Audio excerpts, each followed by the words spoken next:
Hello, in this video I'm going to be looking for the amount of energy released or absorbed when I go from a solid all the way to a gas. So this is one of the most difficult heating cooling type problems because I have to do 5 equations. So doing question 8 says how many joules are required to heat a frozen can of juice, assuming that it's mostly water, 360 grams of it from -5 degrees Celsius all the way to 110 degrees Celsius, the highest practical temperature within a microwave oven.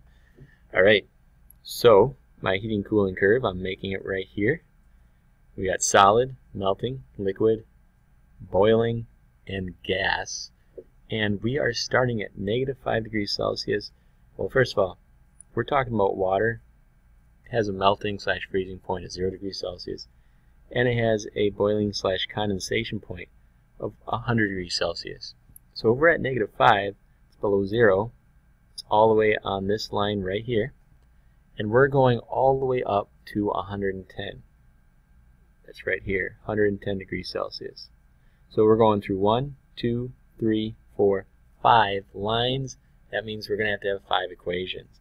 Remember, the diagonal lines are the Q. I'll write it down. Q equals C times M times delta T.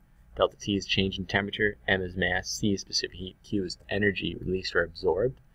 The diagonal lines, that's for the diagonal lines.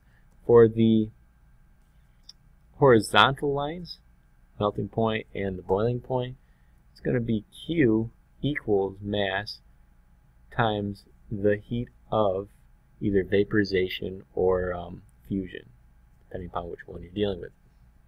Alright, so let's solve this problem. We're going to start right here. So we're going to be doing our Q equals the specific heat of ice. Specific heat of ice up here, it tells us, is 2.09. Heat capacity of ice, 2.09 joules, gram degrees Celsius. Multiply by our mass of 360 grams. And we multiply that by our change in temperature, which is final minus initial. And a lot of people are going to like to put 110 minus -5. Can't do that. We're just doing this one line that represents a solid. Final is 0, initial is -5. So minus a negative number is kind of like adding a positive. We have 5 times 360 times 2.09. Can't solve this until we take our calculator out. Good thing we brought it with us, either in our backpack or in our back pocket or even front pocket. Alright, 2.09 times 360 times 5 gives me 3762 joules, because our grams and our Celsius cancels out. Alright, next we have our melting. So that's going to be the Q equals mass times heat of fusion. Our mass, again, is 360 grams. Our heat of fusion, alright, you don't have to memorize that. It's going to be given to you. Here it's given to us on the front page of this worksheet, 334 joules per gram degree Celsius.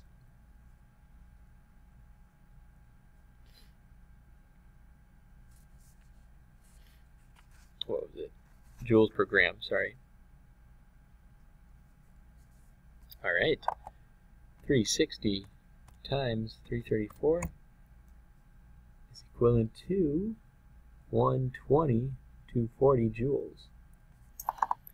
Going on to the third equation, we're at a liquid, so that's going to be the Q equals C times M times delta T. Q equals the specific heat of water is 4.184 joules per gram degree Celsius. Our mass is 360 grams, and our change in temperature is 100 minus 0, final minus initial, which is 100 times 360 times 4.184 gives us 150,624 joules. Almost there. We have now the boiling point. So again, that's going to be Q equals mass times, instead of heat of fusion, heat of vaporization. Q equals mass is 360 grams. Our heat of vaporization is 2257 joules per gram. 2257. joules per gram.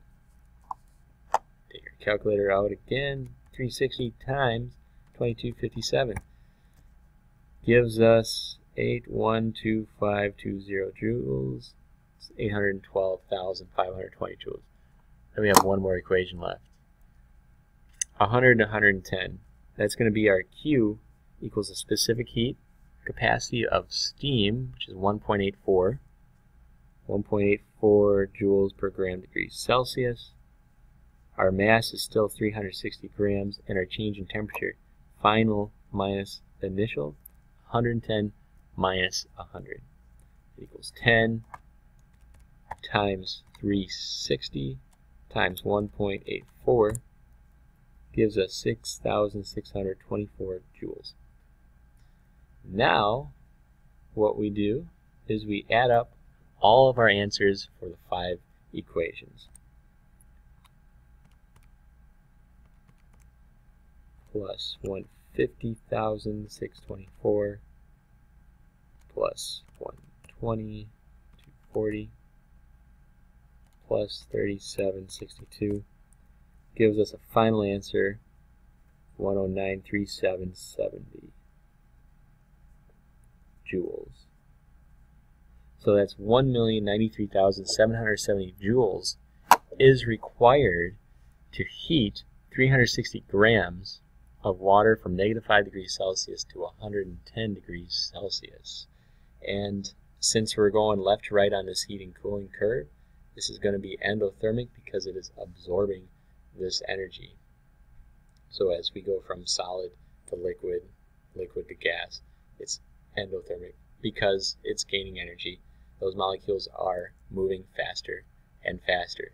And that is how you do one of the most difficult types of heating cooling problems.